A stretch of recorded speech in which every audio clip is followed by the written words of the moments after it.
नमस्ते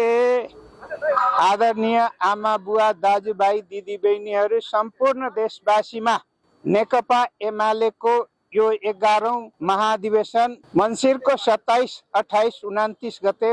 हुँदैछ। यो कुरा सर्वविदितै छ। आज हामी यहाँ भक्तपुरको तीनकुने सल्लाहघारी स्थित नेकपा एमालेको 11औं महाधिवेशनको उद्घाटन समारोहको तयारी स्थलमा आइपुगेका छौं र यही ठाउँबाट 27 गते 3 लाख भन्दा बढी जनसमुदायको उपस्थितिमा र 2600 जति केन्द्रीय र प्रतिनिधित्वहरू सहित र स्वदेश एवं विदेशबाट आएका प्रतिनिधिहरू, सम्पूर्ण आदरणीय जनसमुदाय, नेपालका सबै राजनीतिक पार्टीका नेताहरू र साथसाथै नेपालमा रहेका सबै कूटनीतिक नियोगका प्रतिनिधिहरू र विदेशबाट पनि हाम्रो आमन्त्रणलाई स्वीकार गरेर आउनु हुने सम्पूर्ण महानुभावहरूलाई यो उद्घाटन स्थलको जुन मञ्च निर्माण भइरहेको छ त्यो स्थलबाट चाहिँ हामीले यहाँ स्वागत गर्ने गरी आमन्त्रण गरिरहेका छौं र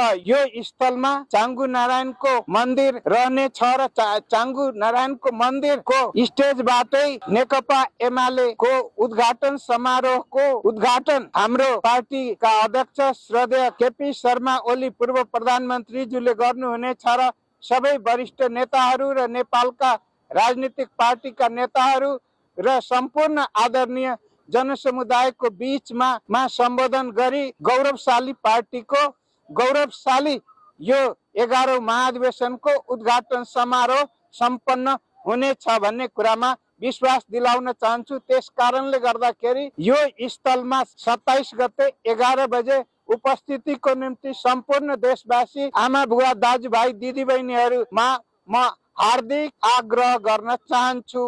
धन्यवाद।